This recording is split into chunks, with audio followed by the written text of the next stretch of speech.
All right, welcome to This Month in Real Estate Investing. In this episode, we'll be covering a variety of news items, including U.S. office market may still have room to fall, Kevin O'Leary won't invest in New York after Trump fraud ruling, and people buying Amazon tiny homes for $20,000.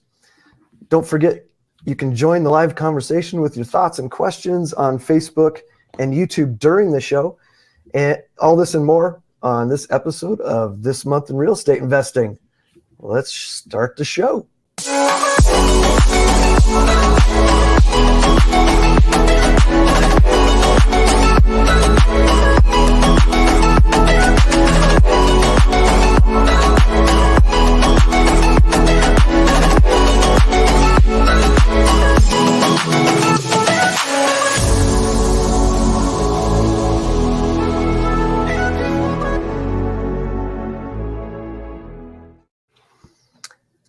All right, we're back. I'm your host, James Brown, and I show people how to make safe, secure returns through our unique, time-tested hybrid investing model. Go to hybridinvestor.vip to learn more and add the www if it doesn't pop up for you. If you're watching live, feel free to comment and ask questions. Our guests today, we had Paul Beets drop out, had a family emergency. We're still waiting for Joe Bodek to come back on. We had a little glitch and we're re-recording here and we lost Joe. So Shannon Robnett and I are on and we're going to dive into the news. So if Joe jumps back on, we'll have him introduce himself. But in the meantime, Shannon, why don't you go ahead and introduce yourself, share your background and the types of investing you focus on. Yeah, so my name is Shannon Robnett. I grew up in a real estate family. My father was a builder and developer, mostly single-family homes, and then later in his career did a lot of industrial. My mother was a third-generation real estate broker. I got my license. My son has his, so 5 generations of real estate in our family.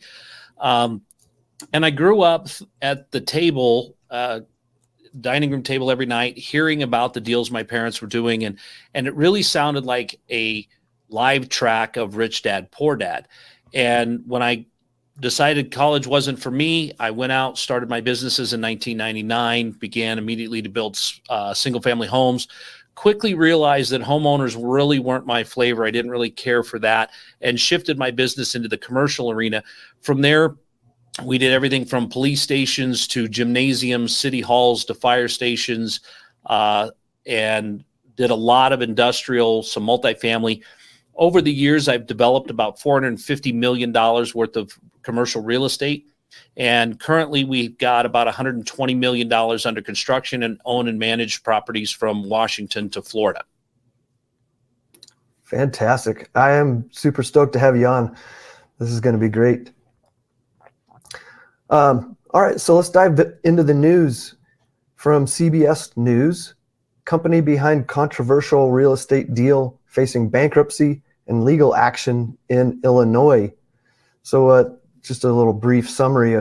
So MV Realty was offering sellers money up front, some amount of cash. It's not clear how much cash. If anybody's watching this and can Google it and find out how much they were offering, throw it in the chat. I'm curious, but anyway, they are filing Chapter 11 bankruptcy, and they've got some lawsuits going on because some of these sellers didn't really realize what they were signing, or conveniently forgot. Sometimes that happens. So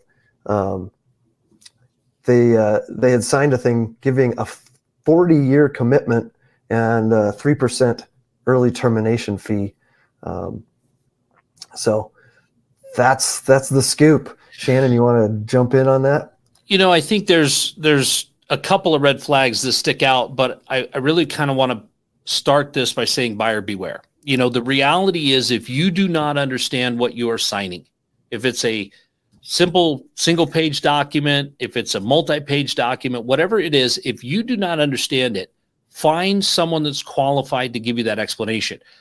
$500 for an attorney to interpret this for you and tell you what it is, not LegalZoom, not, anything like that, but a real attorney is going to look cheap in comparison to what you might find yourself in later. Then if we want to break this down, if anybody's offering to pay you to sign something, nothing is free, boys and girls. So you need to remember that if you're getting paid to sign something, there's something in there they want you to look past by getting this check. You're going to read through it real quick. You're going to skim it. You're going to sign it. And then they're going to give you something for just doing that. I mean, this sounds like a timeshare pitch, right? Then you look at the 40-year commitment. You're tied to it, a cancellation fee. James, you're a realtor. I mean, how many times do you have cancellation fees in your contracts? Sorry, I missed that. I'm trying to get Joe back in. We're talking about cancellations in contracts. I mean, if you're a realtor, I get it. You've got marketing expenses. You've got some of those things that are non-recoverable, but you're there for your performance for your client, right? Mm-hmm. And if there's nothing that if you cannot cancel the contract, or if you do, you get faced with a 3% full commission, essentially one side of the commission for that cancellation. That should be another huge red flag, because at the time that you're signing it, you don't know what life's going to hold. I mean, maybe for the reasons that you're selling just evaporate. You were going to move for a job. All of a sudden the offer's rescinded. You now no longer want to sign, and somebody's going to hold you to that contract, not only for a normal term. I mean, typically a real estate sales or a seller's representation will usually last 6 months to a year, but it's cancelable at any time with written notice, right? And so when you start to look at this, if you'll break that down and look at it and go, why would I want to sign this and obligate myself to the next 5 years, 10 years, 40 years, let alone 6 months to be stuck with someone that may or may not perform? Yeah, looking at that 3%, like, usually there's earnest money on the buyer side, and we do maybe 1 or 2% at the most, so it's lower, right? Yeah. Buyers have a lot more opportunities to get out of a contract than a seller. There's that too. So yeah, buyer beware. Go ask your real estate agent what they think, but probably a good idea to get that attorney involved, especially since this is not a normal contract. We've as real estate agents, we have pre-written contracts that we're able to fill in and help our clients fill in, but we're not able to write extra stuff. We can add a few things, but it becomes risky. So it's always good to have an attorney jump in with any kind of specific questions like that. So, yeah, absolutely. I agree. Yeah. Here we send Joe another link. It's the same one. I don't know why I can't get in.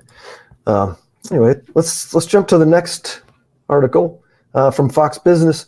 Real estate fraud risk is on the rise, and victims are sounding the alarm.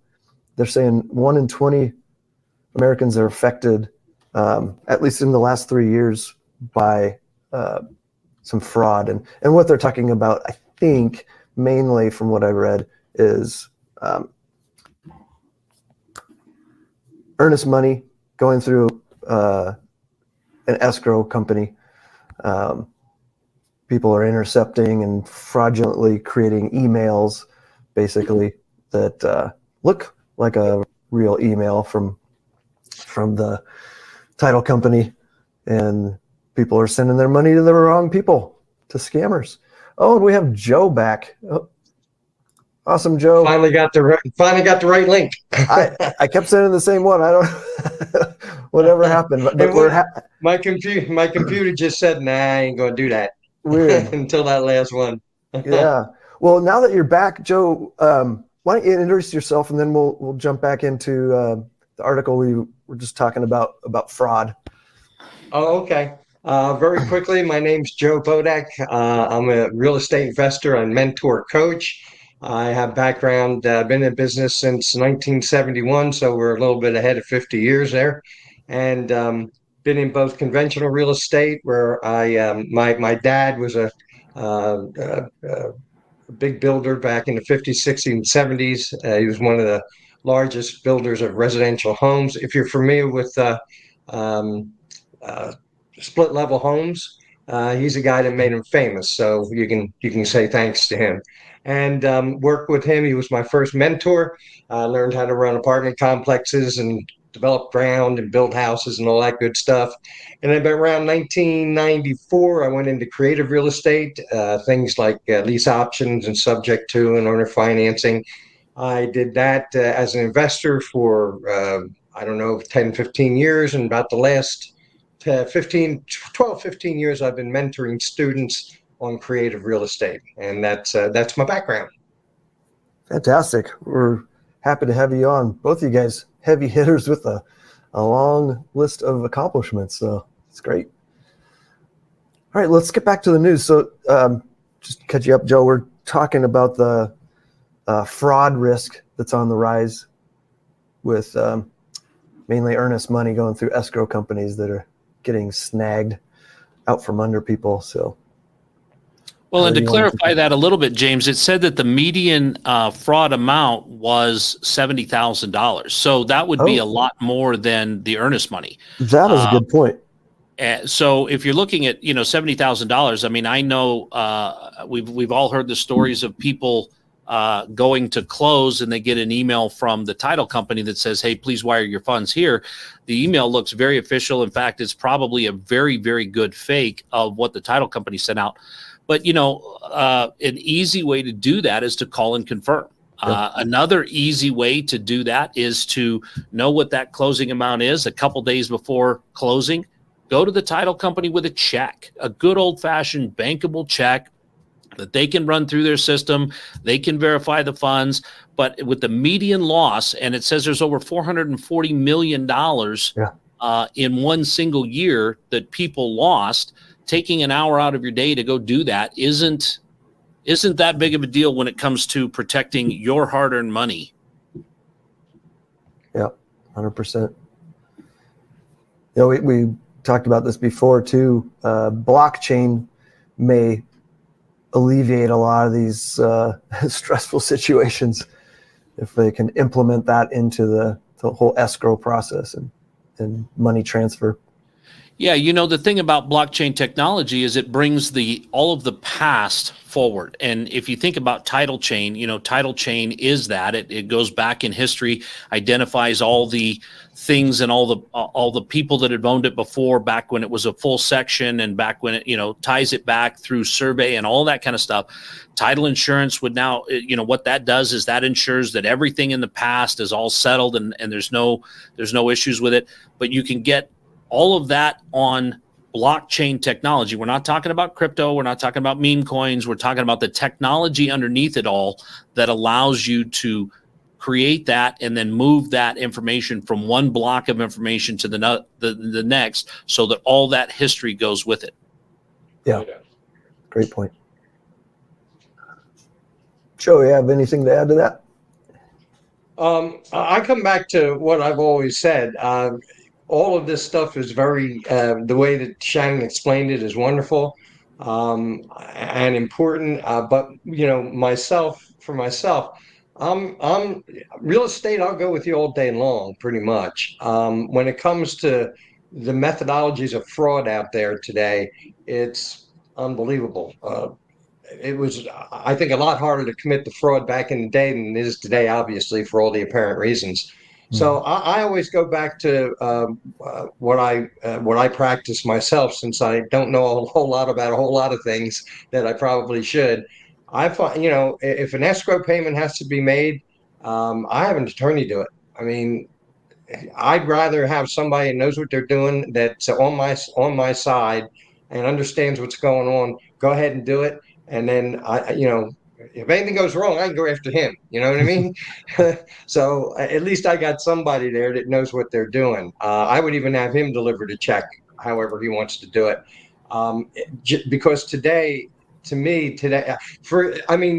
computer I'm on right now, if my brother-in-law, who's an electrical engineer, who's my sidekick, because he's a guy that taught me how to turn a computer on. Right. And I didn't grow up with him. Okay, the kids today, they grew up with him. So the things that Shannon are mentioning are easy for them because they grew up in this environment. I didn't. I mean, if you look at my office here, my monitor, it's full of what do you call it? These things here. These Sticky notes. Yeah, I sticky knew notes. exactly what you were going to say, Joe. I'm right in between that, so Yeah. I gotta. I mean, I could be using my phone or my computer, all these great things that we have to keep track of. No, it's just I'm old. It's ingrained. So I just tend to have somebody watch my back. That's the easiest thing for me to do. Well, the other thing, Joe, that you mentioned, I mean, when you bring up attorneys, people kind of cringe. They go, "Oh my gosh, that's going to cost me $500 or whatever." Here's the thing you got to realize about an attorney. An attorney has errors and omissions insurance. You don't. So if there is an error and he wires it to a fraudulent address, he's got insurance for that, right? That's right. So paying that $500 is buying insurance to make sure that it happens properly, that there is someone that is knowledgeable in that. And we can do anything we want on the planet. We can change our own tires. We can build our own airplanes. We can do anything we want, but is it beneficial, and isn't it better to have somebody else? I would rather have a professionally built airplane. I would rather have my toilet replaced by a professional plumber. Those are the kind of things that we pay for that expertise. And attorneys, Joe, you're right. They're no different, and they're worth it. Yeah, look, they're worth every penny of it because it's going to get you in the butt down that road, and it's going to cost you 18 times what it was that you would have spent on that attorney. So I think people should, particularly in this day and age, I would say, when I was younger, it was a little different. You had to be face to face. You couldn't do anything but be face to face. So, okay, maybe you didn't need one as much. But today, with how they want you to pay stuff and, over the internet and send me this and send me that, and without, any backup, as Shannon says, of course, the attorneys are insured for it. So, yeah, $500 is not a little bit of money, but it can cost you a whole lot more. Forget the aggravation that it'll cost you, let alone the money. So yeah, that's just my view. If I'm going to, and it pretty much goes to anything that I do. If I'm not schooled in it, I find somebody that is, and I'm willing to pay for it. Yep. Well, we've got another article. I think we're going to skip for sake of time, but there was a couple that lost $160,000. I'm sure, that was their life savings. Yeah. If they and were that's looking tragic, back, it's tragic and preventable. Yeah. $500 they would have. Yeah, that's my only point. I mean, buyer beware is an old term, man. It outdates. It even outdates me, as old as I am, and that's what you have to be today. It's so much easier for them to get you today than it was in the past. At least I think so. I don't think I'm wrong about that. Yep. Well, hey, let's jump to the next article. From United States real estate investor, Black American housing affordability crisis hits record high, $1.7 trillion to fix 300-year gap. So they did a report on this and are kind of pinpointing financial literacy, affordable housing access, and they're earmarking millions of affordable housing units in some markets. So, I think this is a very important thing. And I think like a lot of things, it comes down to education. Financial literacy is not a subject that is well taught. It's available. There's lots and lots of information online about financial literacy, but it's not something that's taught. And if you don't wind up knowing it or being taught it in school, there's a real likelihood that you won't adapt it into your life. And I think that there's an awesome opportunity here to incentivize people to get literate and then get into low income housing, get a start. I think it's very imperative that we empower people with the right information, because just giving them the low income housing doesn't fix the problem. Maybe it raises them up a level on the ladder, but they stop at that point. And this isn't a comment based on simply just race. It's geographical. It's generational. If you don't know it, how are your children going to know it, and your children's children? I think that we need to look at the financial literacy problem that is happening in America, and we need to fix it with education. I know for a fact, or I hypothesize, I guess I should say, that the crisis that happened globally in 2008 by the real estate meltdown could have been avoided with more education if homeowners and home buyers were more sophisticated and understood the negatively amortizing loans that they were buying. If we'd have been watching some of that and had a lot of that in place, that education would have pointed out what this problem can cause. You're going to get a cheap rate now. You're only paying part of it. It's going to go on the back end of your mortgage. At some point, your house could possibly be worth less than you owe on it. All of those kinds of things come back to basic financial literacy. And we see it. We see it all over. And I think that I really agree with this article, especially if it continues to include that very, very important cornerstone of education. Yeah. As a real estate agent myself, a lot of my job is just educating people on the transaction side of it, but also on the lending side, which, the 08 crisis was caused. So kind of helping them understand, even if the lender is willing to give you that money, it's not maybe in your best interest. And we run into that too. So like Toby Hanson, who's running the show here in the background, he's my business partner, and we focus on lease options, rent to own. So we screen a lot of people that we're told no by the banks for a reason, but we're also looking at them kind of from the same view as a lender.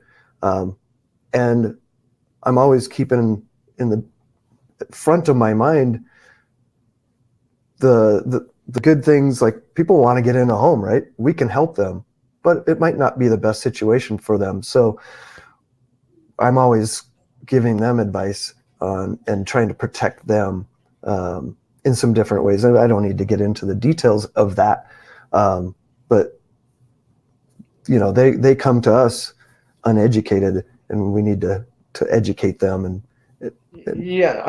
James, I think you hit on a point here that's important in creative real estate, lease options being one of my favorites.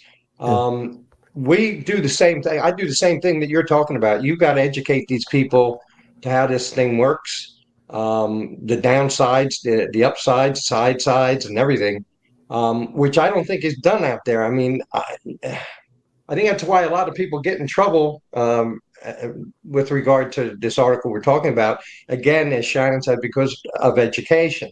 And I think a lot of people are looking to they look at the government and go, oh, they got laws about this stuff. All this stuff, bad stuff, can be legislated out. But I think it was Shannon that mentioned that, it's all new. So the minute they make a new law, guess what the bad guys do? Okay. Right. They just find a way to get around it. All right. And so without the education, I would have to agree with what Shannon said. Without the education, they're kind of stumbling around. And I'm like you, James, in creative real estate, you really have to educate them to what's going on, because it's not traditional. It's not go to the bank, borrow the money, move in the house. It doesn't work that way. So I would have to agree that education is the way to get it done, because they're not going to legislate you out of trouble. Well, the other thing too, guys, if you think about the education piece, you're going to see people that are looking to get in a house, but once they receive the financial education, maybe they would realize that maybe they don't need the new couch that they can get 12 months, same as cash on. Maybe they don't need to upgrade the car right now because the home becomes the priority. And with that financial education, they may make less purchases that are going to get in the way of them actually getting the home that they want. There's going to still be people that put the priority on having the nice couch, the big TV, the nice vacations, the cars, those kinds of things. But those that really want the house will have the education to put behind that they can work toward their goal, because they now understand how to get there, how to monitor their credit score, how to take care of those things, how to pay their obligations and not over obligate themselves, because there's so many places you can go that they will help you get yourself into debt that you'll never get out of. You go to the car lot, they'll help you get into a car you can't afford. Go to the furniture store, 90 days, same as cash. After that, you could be in trouble. And so a lot of that educational piece will actually help them become more homeowners and do it in a way that is sustainable, that then they can begin that real estate journey and grow their wealth through that real estate journey.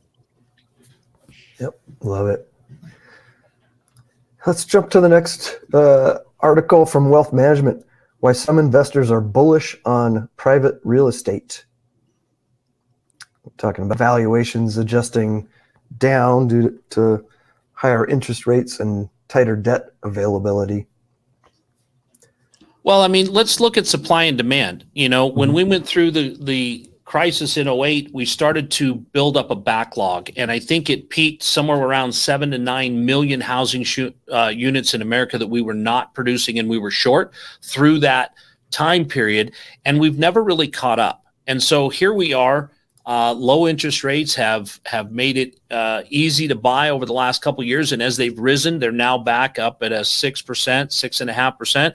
But Joe and I can remember when a really screaming deal was 9% to borrow money from the bank, and now you have the same shortage, which you go back to the laws of supply and demand, and if there's not very many of them, they become rare. They hold their value better, much like collectibles. And so here you have a shortage in the housing supply.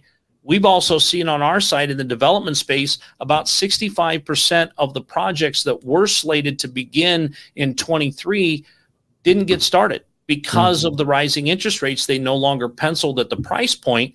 And so one of two things has to happen. Either people need to get accustomed to where things are at right now, which I think people are wrapping their head around that, or wages need to come up to the point that people can then begin to buy, because I don't think with the lack of supply, we're going to see prices come down anytime soon. So I think I would agree. I'm still very, very bullish on the values holding. I don't know that I'm extremely bullish on prices rising like they did in 18, 19, 20, but I do think that values are going to hold, and we're going to see maybe a new floor created here where people get used to the fact that maybe it is a $300,000 house and maybe it is a 7% interest rate, and that's just where we get started. And that's going to become the new norm. I know that historically then wages will chase that, but right now we're kind of at that adjustment point. Yeah, I would agree with what Shannon said. I think the alternatives today are creative real estate. I like it. I do it. That's why I mention it. It does afford. I mean, I put a lot of people in houses over the years that could not afford, no matter what the interest rate was. Okay. Yeah. They were upward mobile. They, couldn't quite do it at the bank for whatever reason. But they made enough income to afford what we could do for them. So that is an alternative that's out there for people. Again, they have to be dealing with somebody to educate them to what kind of deal you're going to do, an owner financing and that type of thing. But it is an alternative that I would put out there for people that are looking for a home that can't get into it conventionally. James, as you know, I'm sure you've put a lot of people in homes. It's just a matter of educating them and making sure. The big thing, of course, is making sure that they can follow through. That's the big thing. Yeah. You don't want to put somebody in a home. There's predators out there, and they'll take that upfront money and put them in the home, knowing full well that they're not going to be able to, follow through on it. But I think it's a good alternative to what's going on in the market, today. It works for a lot of people. That's the only way I can put it. Yeah. Hey, are you guys good to go to the top of the hour? Sure. Okay, cool. I know Toby has a hard stop. So Let's take a break to learn about one of our sponsors. Attention investors. Are you happy with your current returns? Would you be interested in a safe, secure, low-risk, high-return investment in real estate? And what if you never had to deal with another rehab, bad tenant, or lousy property manager? Introducing an innovative investing approach that gives new and sophisticated investors a higher ROI with more protection than traditional methods.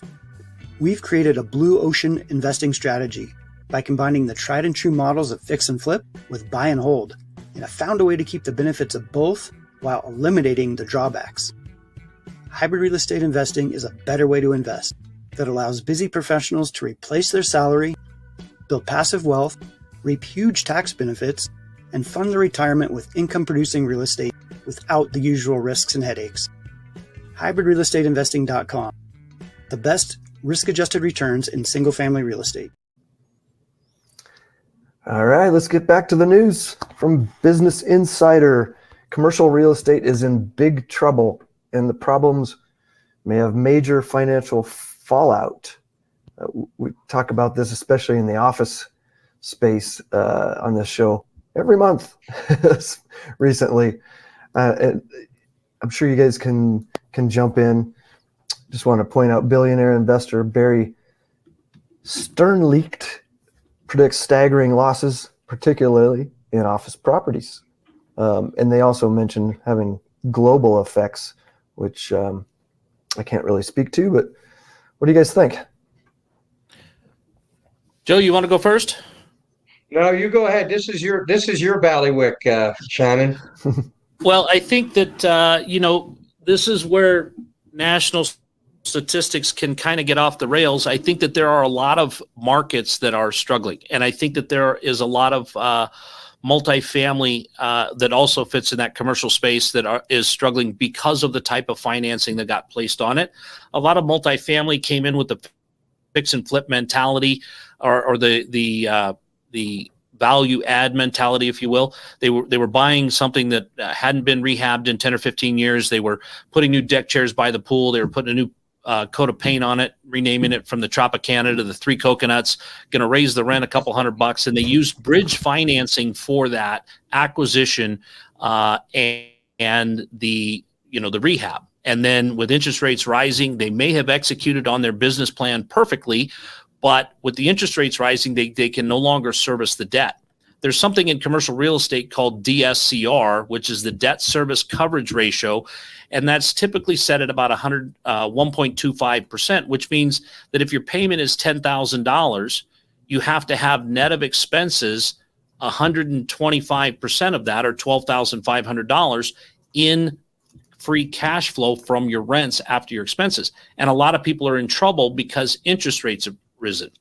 So that means they've either got to inject more capital or they've got to sell. As interest rates have risen, so have cap rates. So now the value is less because the financeability is more difficult. Mm-hmm. And so in all of that, it's creating a bit of a perfect storm just in the multifamily sector. You take the office sector, we had COVID, we had everybody working from home. There's a lot of talk about coming back to work. So the work from home is kind of winding down, but there is a lot of vacancy, and you're seeing where that can be problematic in certain markets that had huge office inventories.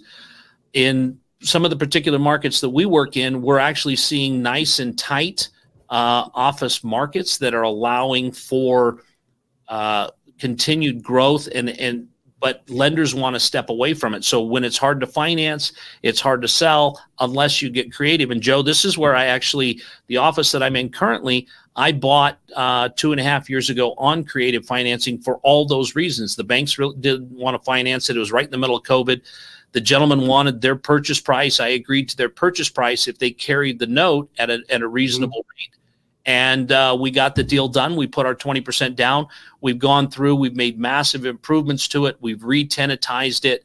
And now the building is of value that we can then do a refinance and pull our cash back out and get our investors paid back and then begin to harvest that cash flow. But I think this comes back down to being diligent in identifying the markets you want to be in and then identifying the products that are needed in that market. I also read an article the other day that said that major downtown San Francisco skyscrapers, office skyscrapers, were selling at $200 to $300 a foot, and they were previously selling 3 to 4 years ago for $1,200 a foot. So a massive crash is happening there. But I know that the laws of supply and demand and economics, they will be repurposed, whether that's coming in with cheap rent to attract people, whether that's converting them to multifamily, whether that's some sort of other program that's going to happen. Those buildings will live again. It's just at what price point are they going to get traded, and then what's going to happen based on that price point. So there is a reset coming for sure. But that comes back down to knowing your markets, knowing the products that are needed in that market before you go in there and start purchasing stuff. Yeah, I would agree with Shannon. It's not, my forte. I've worked pretty much residential, but the most important thing that he said and what he did was that he made the owner the bank. He did, owner financing and was able to move forward. To me, that's the alternative. So, again, it's not my forte. I would have to agree with everything that he said. But anytime that you can do an owner finance deal and make the owner the bank, you're going to be better off. First of all, if anything should go wrong, you're dealing with an owner, not a bank. And any day of the week, I'd rather deal with an owner if I have to renegotiate or whatever I have to do. It's a whole lot easier when you're dealing with an owner to make that work out so everybody's happy. When you're dealing with a bank, not so much. So it's a good alternative that I think people should, in the commercial space or in the residential space, ought to keep in mind. Yeah. Well, hey, let's jump to the next news item from Housing Wire. Nevada real estate firms hit with second commission lawsuits. If you're in the residential world like I am, this keeps rearing its ugly head, multiple different lawsuits going on. And I'd say a lot of misunderstandings on all sides of how this all really works. Do you guys have any comments on this from your side? I'm just reading the article here. Yeah. So there's lawsuits with the National Association of Realtors claiming collusion to inflate commissions artificially. So I don't think this is new. I could be wrong, but I seem to remember seeing this type of article years ago more than once. Realtors always seem to get in trouble with the idea that they're colluding. I don't know. I don't know the answer to that one, to be honest with you. I don't know the answer to that. Shannon probably does. Well, I've been in real estate my whole life, and I've got a family history there. But, I think that the idea that realtors are colluding, James, as you know, there's a lot of inter-office collaboration. You may have a seller, Susie down the hall's got a buyer. You're talking about in your agent meeting, who's got what coming. Maybe you've got a deal done before it's done, but isn't that good sales? And I think a lot of times people think that being a real estate agent is easy money. I've watched that come and go. When I, grew up, an average listing time was 6 months from the time the house was listed till it was sold. That changed in 18, 19, 20. Those were things where you had multiple offers and all this kind of stuff. And I think that, again, back to a point we'd made earlier in the show about education. I think if there was more education, both for realtors, there's a lot of education, a lot of continuing ed that's required, but for buyers and sellers on how this transaction works, the opportunity for agents to network in the office, network with other agents, send it out to their people to see if they can't work with somebody they like. So I don't know the facts on this case, but I know that, again, more education in a lot of these scenarios would probably help people. But like Joe said, people are real quick to whip out a lawyer and litigate stuff. But again, maybe it was something to look at prior to signing some of those documents. Yeah. We could go down the rabbit hole here with the general public thinks real estate agents are overpaid. They don't have any clue. Like, I had no clue until I got licensed how much goes into it, this business. And there's a reason a high percentage of people that get licensed fail and get out of the business. It's happening right now. Thousands of real estate agents having to go back and figure something else out. James, I think one of the problems is that you've got a lot of part-time realtors. Okay. True.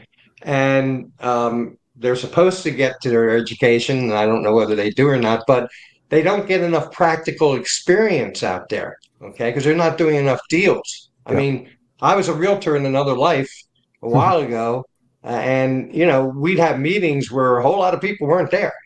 Yeah. Okay? And they're supposed to be there to learn what's going on. They're part-time, which is okay. But if you got to keep up with what's going on, it's difficult when you don't pay a lot of attention to it. You know what I mean? Yeah. What were you going to say, I'm not Shannon? knocking realtors. The other thing too, I think this. Go ahead. I'm sorry, Sean. Well, a good agent's definitely worth their salt. As somebody that gets your house sold, that's what you pay them to do. The faster they get it done, they make more money per hour. But the reality is, I think the statistic is upwards of 70% of people that get licensed as a realtor never actually do a transaction. Right. So they get in with this illusion that it's easy money, but there's a lot that goes into it. There's a lot of networking. There's a lot of understanding. You've got to get in front of buyers. You've got to have a cachet of sellers. You've got to have these things at your disposal on a regular basis in order to be successful, just like any sales job. I mean, I know people that sell copiers, for crying out loud, that are making high six figures on copy sales, but they are tied into everything. They are networking like crazy. And so I think that there is a misnomer, like Joe said, about what it really takes versus what you really get paid and how you really get paid. What do you get paid to know? What do you get paid to do? Are you paid just to network? Are you paid to know the nuances? What are you really specializing in? And a lot of people think, well, I can just make this an easy second career and part-time, make great money. And that's not the case, as all of us know. Yeah. Very, very small percentage make a decent living. Yeah. It's pretty crazy. And I was going to mention too, we have for sale by owners that may or may not, mostly don't understand all of the steps. They don't understand all the documents or what they even mean if they do get a hold of the disclosures and contracts. And there's a reason why, I forget the stat, say it's 80% of for sale by owner listings end up listing with an agent because they realize, we don't know what we don't know, so. Yeah, that's what I was going to say. Back in the day when I went after those deals, okay, and no, we're going to sell it ourselves until they couldn't. And it would wind up with a realtor. But it's, not that I'm knocking, selling your own house. But again, if you got yourself, somebody that knows what they're doing, like an attorney, a real estate attorney, you'd probably be better off selling it yourself and saving yourself some money. But to try and do it yourself, as you say, James, they're not familiar with, all the addendums and everything that has to be done. Yeah. Well, I mean, you could do your own, surgery as well, but I wouldn't recommend it. I mean, back to the analogy I used earlier, you could build your own airplane, but would you really fly in it? Yeah, right. Exactly. Yeah. Good one. All right. Our next news item from Fox Business, loser state. Kevin O'Leary says he will never invest in New York after Trump fraud ruling. He labels New York as a loser state due to its uncompetitive policies and regulations. Are you guys familiar with what's going on there in New York specifically? I never dealt in New York, but my father had a saying that I'm sure he didn't come up with, but there's always money for a good deal. So regulations or no regulations, there's always money for a good deal. So to say, well, I'm not going to go there because, in any state, say I'm not going to go there because they have such and such regulations, to me, is missing a whole lot of opportunity. Well, Again, as long let's as dive into you that got for a a good minute, though, deal. Joe. Okay, go Let's for think it. about what they said. What they said in the ruling was that Trump, and let's take Trump out of it. He's polarizing. Okay. But what they said Right. was that the defendant defrauded the banks who were actually the witnesses for the defendant because he inflated his balance sheet. Now, what that's saying Okay. is that anybody involved in a transaction that misrepresents anything, even though all parties in the transaction agree with what was represented, even though all parties were happy with what was represented, even though all loans were repaid, there is still a opportunity to be prosecuted for fraud. Now, back to your earlier statement about using a lawyer, would you go buy something knowing that even if you and I agreed, we did a seller finance, everything was fine, you wound up selling it to Jim Bob, the whole transaction's concluded. 10 years later, the state of New York comes back and says, Joe, we think you defrauded Shannon and Shannon defrauded Joe Bob, and now we're suing both of you for fraud. Do you still think you got a good deal? No, you wouldn't have had a good deal there. And so that is really the basis of what this ruling is. We've gotten into something where there is a victimless crime. Somebody did something with their balance sheet. We look at this all the time. I have assets that today are worth 20% less than they were 2 years ago. Now, if I have misrepresented that on my balance sheet 2 years ago, I could now be, under the New York law, sued for fraud because what I turned in at the time maybe wasn't entirely accurate. And maybe as the market was falling, because cap rates have adjusted, I haven't adjusted those down, I could now be sued for fraud. And so it's something that I look at, and we look at very broad strokes in markets and go, is that location, is that state, is that city landlord friendly? Are they friendly to investors? James, you live in Denver. Denver is getting increasingly more landlord unfriendly. And you're seeing investors leave that area because the politics behind it, not a Democrat or Republican statement, not a pro-Trump, not a whatever. It's just a statement about, is this friendly to me, my investors, my banks, my money, and are we going to be able to have something that at the end of the day, we can secure a good return for ourselves for all of our hard work? And I think you're going to see that you're seeing it. New York and California, the West or the left coasts are falling off on investors coming in because the regulatory environment is anti-landlord, it's anti-investor, and it's not favorable. And when you see unfavorable circumstances, it doesn't matter how good the deal is. There's going to be something that will regulate it into a bad deal because somebody else got the short end of the stick somewhere. Yeah, it's very top of mind for all of us here. Yeah. There's still deals, but yeah, we have to keep all that in mind. Well, hey, let's take a break for our next sponsor. If you're listening to this, there's a good chance you work within the real estate investing industry. There's another good chance that you would like to increase the sales of your products or services. Well, you're in the right place. United States Real Estate Investor is a platform you need to place your brand directly in front of your target audience. With our focused, growing audience of real estate investing beginners, enthusiasts, and seasoned professionals, you can continually reach our captivated viewers and listeners with ease.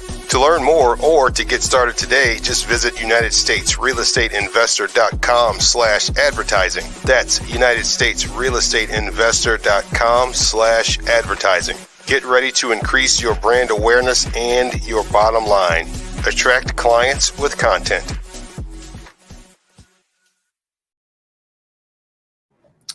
All right, from Benzinga, building a better housing market. Is the worst over as existing home sales jump in January? What do you guys know? Well, I think this goes back to the supply and demand question, right? We talked about this earlier. I think that home prices are going to continue to go up until the demand reaches a saturation point.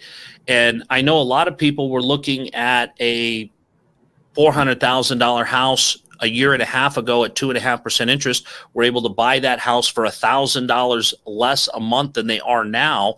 So they've adjusted their sights down. People that were looking at buying a $1 million home are now looking at a $600,000 home. The people at 600,000 are looking at 300,000. I think people are coming to grips with that reality, which means that as long as supply remains constrained for whatever reason, it means that the pool of buyers may be smaller, but it doesn't mean that people aren't buying and selling. Yep. Yeah, I deal with sellers and expectations all the time in this market. It's stabilizing, right? It's just not going through the roof, but there's still limited supply. So, well, and James, if you look at the stock market, stock will take off and it will go up 20, 30, 40%, and then it will hit some sort of a plateau. Maybe it will recede a little bit, but then it'll plateau for a while and then it will begin its upward progress again. Yep. I think we're doing the same thing in real estate. Mm-hmm. Yep. I would agree with that. Yeah. I was reading an article. I was talking about home builders, like Toll Brothers, experiencing some positive reactions. They were building a lot and then kind of backed off, but it's still limited supply. So for 2024, a lot of these builders are still optimistic. So.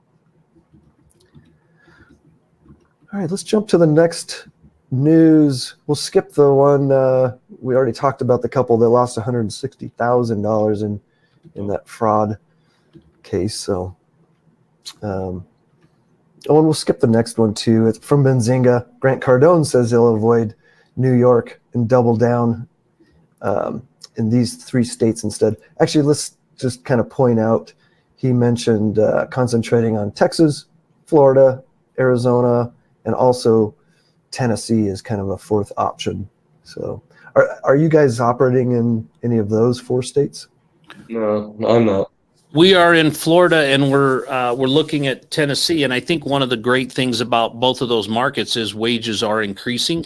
Florida's lagging a little bit, but Tennessee's definitely seeing wage increase. And those are great opportunities to invest because as investors, you're looking for the opportunity to grow your wealth through increase in rents, and as the rents increase, your asset becomes worth more. So looking at that, that just seems like an economic statement. Yep. All right, let's go to the next one from Benzinga again. Atlanta converts shipping containers to multifamily housing to help solve homelessness crisis. Get that out of my mouth.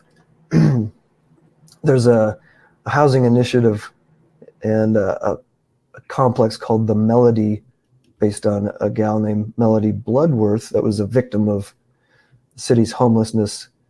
And so they've got a 40-unit affordable housing community downtown, and it's the first step towards 500 units, apparently. So it said also, they'll include air conditioning. So they're not turning into a hot box in Atlanta. Can you imagine living in a shipping container in Atlanta without AC? They also get free Wi-Fi and laundry. So I go ahead, Shannon. No, you go ahead, Joe. I've been hogging the conversation. No, it's okay. It's just I'm having trouble with living in a shipping container. I didn't read that until just now. That kind of went over my head there. Well, yeah. And I've actually seen there's been several attempts at that here in our local market, and I've just watched where I understand the need to recycle, and I understand that shipping containers are a ready source of that. But the other thing that I've seen is, like Joe said, it's really hard to make it not look like a shoebox. It's really hard to change it from something other than what it is. And then the cost to retrofit isn't completely inexpensive. And so what a lot of people find is that it winds up costing real close to the same amount, and it's still ugly. Yeah. Yeah. Amen. Amen. Yeah. I was wondering I that. would totally agree with that. I just have trouble with a shipping container. I don't know why. I shouldn't if they can make it livable, but Yeah. it's a distant thing for me.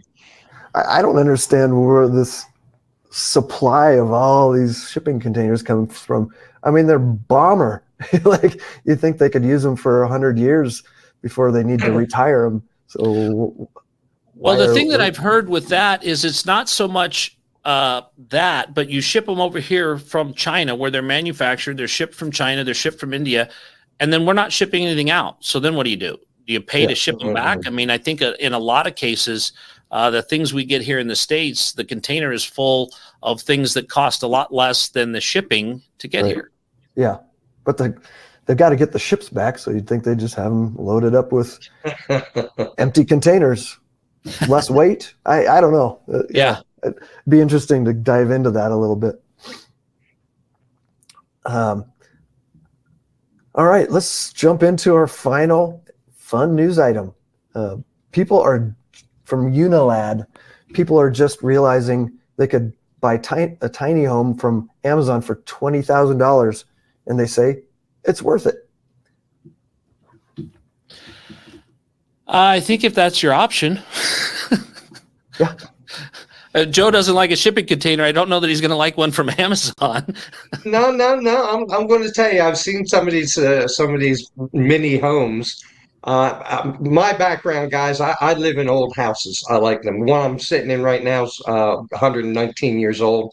The one I was in prior was almost 250 years old. It was a gatehouse.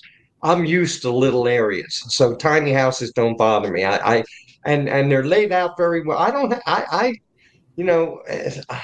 kind of like the tiny houses concept because they're good looking for the ones I've seen. They're good looking. Now you can't have a lot of children in there and so forth because you'd be all over each other. But I think you're better in a shipping container, at least looking at it that way. And they seem to be priced right. And as long as you can live in a small space, I know what that's like, so I don't have a problem with it. They're pretty nice. I kind of like them, to be honest with you. I like the concept. Well, and Joe, if you probably don't remember this, and James and I definitely don't, but Sears and Roebuck used to sell houses too, right? So, I mean, isn't Amazon just the new Sears and Roebuck? I mean, you used to be able to go and order a house and it'd send you all the parts and pieces. I mean, obviously some assembly required, but I think the Amazon house isn't going to come fully assembled. Why not? And I'm old. I ain't that old. I don't remember that one. That's why I said, right? Yeah. No, if you got to put it together or whatever, you can do that. Go for it. I don't think it's a bad concept. Tell you the truth. Yeah. Well, heck, you can buy 3 of them for, like, median home price. It says in the article, $413,000. You can have an in-law house right next to yours. You know what I mean? Yeah. That sounds like a terrible idea at any price. Yeah, that's a good point. Well, tell me this, guys. Like, you can buy a box like that, live in, but what are the logistics of getting all the utilities in to multiple different? You can't just throw it on some land. You have to have water and sewer and electricity, right? I've never bought one, so I can't answer that one for you. I never bought one, but it is something you would have to manage, I'm quite sure. Right, yeah. So it's, if you have one just on raw land, you got to deal with that. They're building tiny home communities. Yeah. So you have to get all those utilities in and to those separate units. Well, I assume somebody owns all that ground and they're going to improve it so that you can bring your tiny house there. Yeah. I don't deal in tiny houses, but I would assume that would be the way that those small communities would work. Yeah. They're just shrinking everything. The phone used to be big. The computers used to be big. The cars and trucks used to be big. So did the houses. Now we're just making them smaller and closer together. Yep. I guess these tiny home communities are no different, really, than mobile home parks, right? Oh, same. Well, they're no different than any community. It's just a small house. Yeah. It's just kind of putting different lipstick on them. Yeah. So, Well, guys, this was awesome. Appreciate you being on the show. I'd like to thank our sponsors, United States Real Estate Investing and Hybrid Real Estate Investing. Unfortunately, Paul Beats couldn't show up, but Joe and Shannon, it was great to have you guys on. Why don't you let people know how they can connect with you if you'd like. Okay, well, I'll go first real fast. If there are those of you out there that are looking to get involved in real estate, creative real estate, you can reach me at joe@realestatementoringusa.com. At joe@realestatementoringusa.com. Be happy to talk to you if you have an interest in learning how to invest in real estate the creative way. And I'm Shannon Robnett, and you can find me at shannonrobnett.com. From there, you can access my calendar. We can set up a meeting. We can chat. I've got some mentoring courses on there. I've got some videos. You can see some of our past investments. You can learn all about what we do. All of our social media handles are there as well. That's just shannonrobnett.com. And James, I want to say thanks for the opportunity to be on your show. Yeah, thanks for hanging in there, guys. I want to say thank you as well, James. Thank you very much. It was nice meeting you, Shannon, as well. Yep, you too, Joe. Cool. Hang on, guys. So we stopped the recording. Again, I'm your host, James Brown, and I show people how to make safe, secure returns through our unique, time-tested hybrid investing model. Go to hybridinvestor.vip to learn more. Add the www if it doesn't pop up. Also, huge thanks to our stand-in producer and my business partner, Toby Hanson, for running the show in the background.